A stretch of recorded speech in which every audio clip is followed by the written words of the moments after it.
So starting the test drive in this Expedition Active, this 10-speed loves to shift, and the V6 loves to give you a nice, even on light throttle, a nice pull from the turbos as you, go through the RPMs, which is always nice.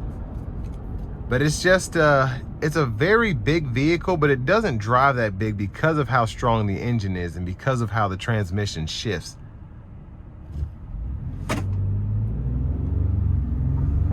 And I love the sound. But I mean, relatively quick. If you put your foot down, it feels quicker than a V8 to me.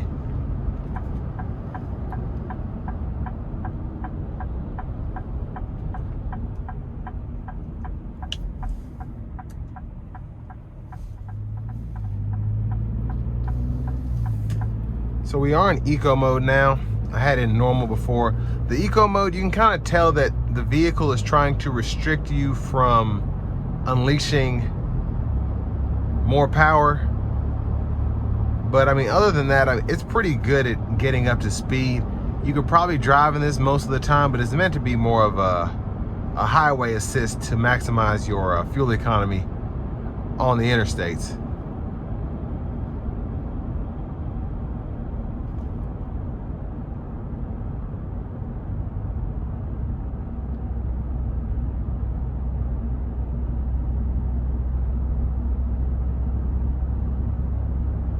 Got a little nervous there passing the cops, but I mean, the ride so far is pretty good. It's a bigger SUV, like the Tahoes, like the Sequoias, like the Wagoneers, so you expect it to ride pretty nicely. So this one's no different so far.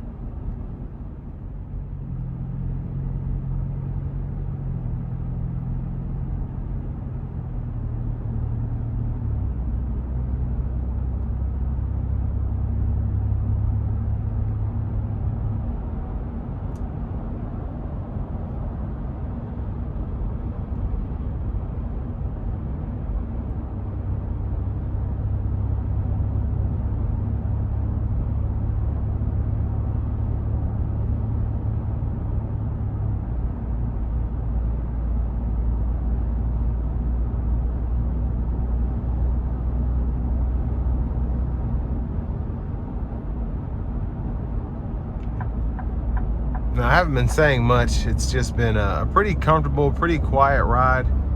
It's very fun to drive, I will say.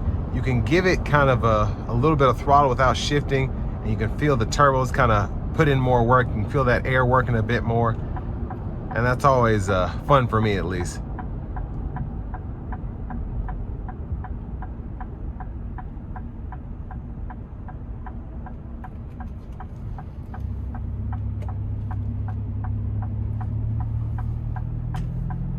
I also like the blind spot cameras. Those come in handy pretty nicely when you put the blinker on.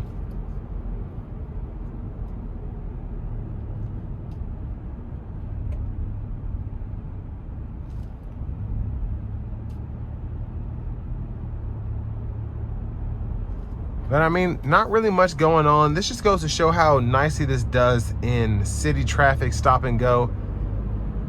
It feels normal. It feels easy to handle for what this is. This is a 7-passenger SUV, a large SUV.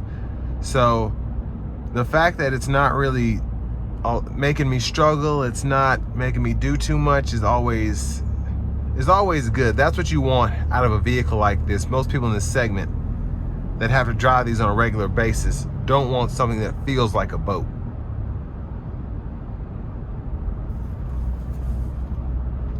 But it does float down the road like one, so best of both worlds. Now, in terms of the visibility, the screen is up and kind of in your face, which is weird.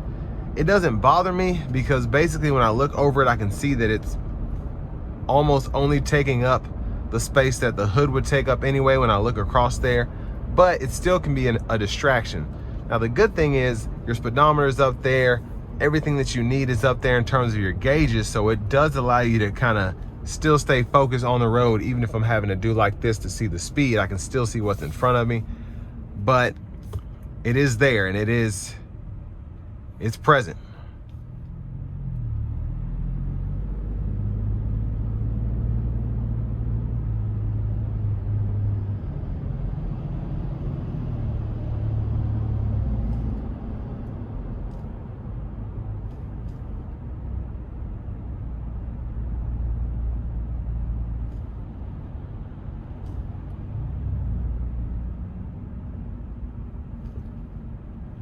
Now I'm going to put it in a sport mode.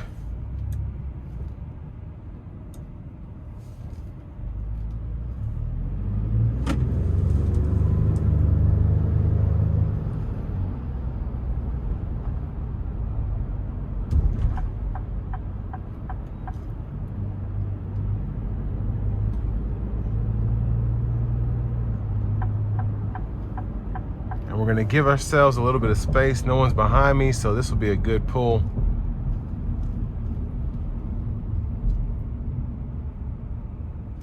Here we go. I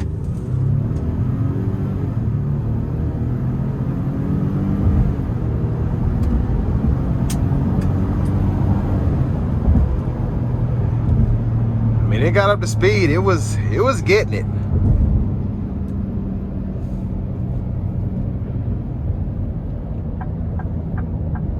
Now I want to give one more huge thanks to Ford Lincoln of Franklin for allowing me to review this expedition today.